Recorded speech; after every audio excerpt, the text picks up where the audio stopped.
gentlemen, and welcome to the Chinese Pavilion.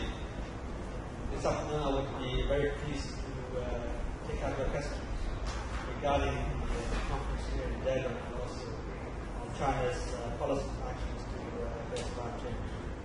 And I think when you speak, you just identify yourself so that we can know each other. Create the good atmosphere for communication and conversation. Yes, please. Yes. Mike, go ahead. So that I could hear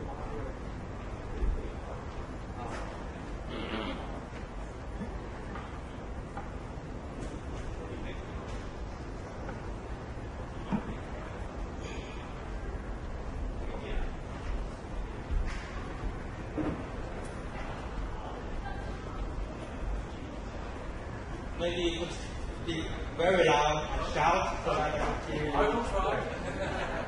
I'm Ian Beckler with Thomson Reuters Point Carbon. There has been some speculation in the press this week that the Chinese delegation now is maybe ready to sign up to some form of legally binding target, either for its carbon intensity target, to 40 to 45%, or sort of any. That China would be willing to put some sort of target into a legally binding international agreement.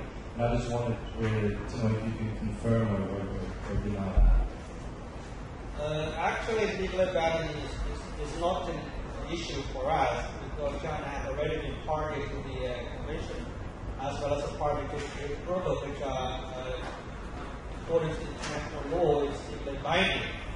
And of course, since we are in a multilateral process, we are in the framework convention and the protocol, we would like to have very constructive discussions with other parties in order to move the process forward. And I think, of course, we do not rule out the possibility that of legal binding, because legal binding is no problem for us. Actually, it all depends on the negotiations. And I think I just answered your question. Any other questions?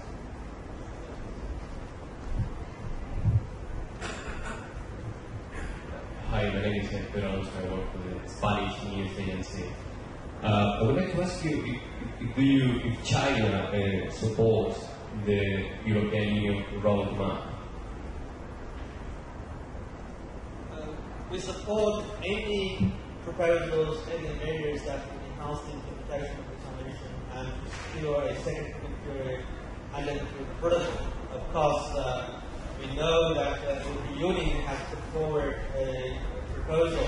Actually, we will take that from a rather positive side, although we also recognize that EU position is just moving a little bit far from what we agreed to in Bali in 2007.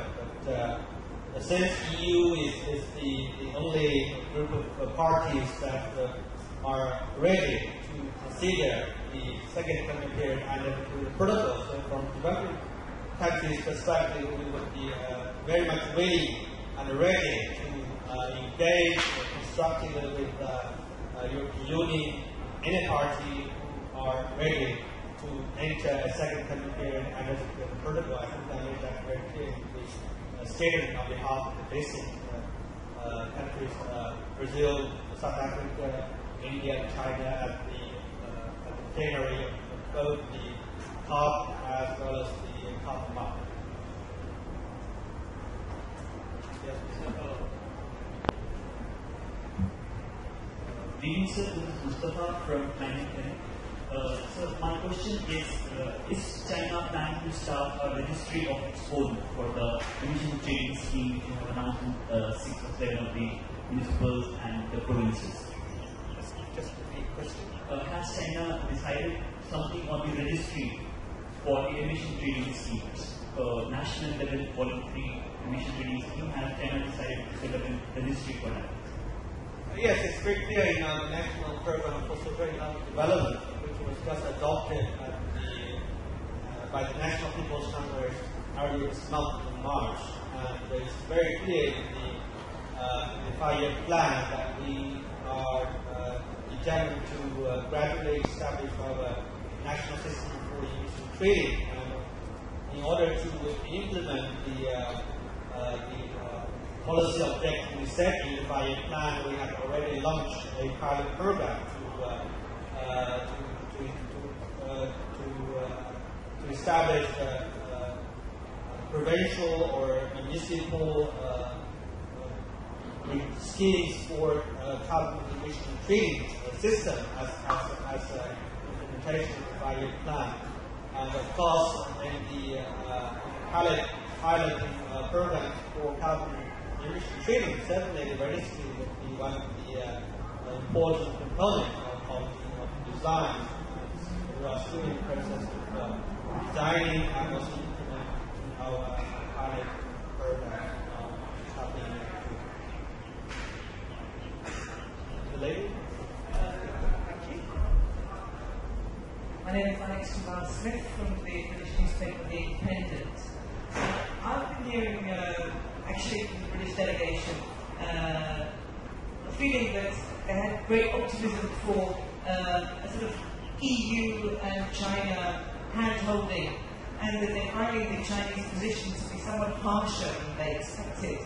I wondered what your comment is on that. Actually, there are much rooms for rumor in this Durban conference, and of course I would certainly share the optimism by the EU as well as the British colleague that we should aiming to achieve as much substantial progress as we can in Durban. And on the impression that China's position is getting more harsh, more tough, I don't think that is the truth.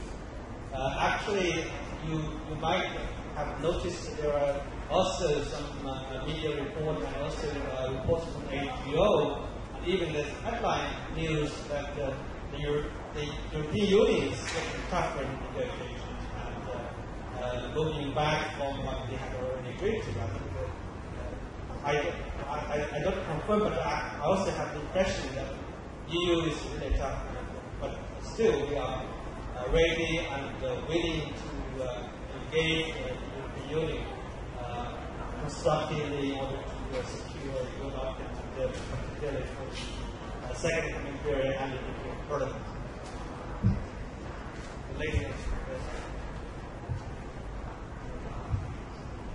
Hi, my name is Akiko from Japanese newspaper Newspaper. US explained that all major economies like China and India joined the legally binding framework. The US is also ready for joining that. What is your comment on that? What's the last sentence? If the China and the major economies like India and China join the legally binding framework, US also is ready for joining that. What is your comment on that? My comment is that both India and China are parties to the protocol. The US is not a party, it's not going to ratify the protocol. Ladies first. Based on the discussions that I'm hearing, my name is Olivia, I'm from TV3 Ghana. Based on the discussions that I'm hearing, if a legally binding document is not reached in Durban, what will this whole conference and its outcome mean to China and issues of climate change? Actually, the Durban conference, the most important focus is for the implementation of the Bali roadmap, and we had expected that the Bali roadmap would be accomplished by the Copenhagen conference, but unfortunately it was not the case. But we have to continue the process, and we hope that in Durban we will make as much progress as we can. and try to make even a bigger step forward in the implementation of the Bali roadmap to enhance the implementation of the Convention as well as the protocol. And we also recognize that the international cooperation to address climate change is not something that we can do by one day, by one conference. It would be a rather long-term thing. We need to plan ahead. And I think the Durban conference would be remembered as a very important milestone in the process to address climate change.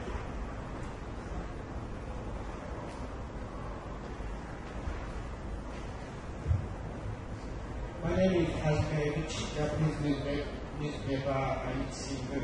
What do you think of Japan's position? Japan refused to job sector. Sorry. What do you think of Japan's position? Japan refused to job sector. We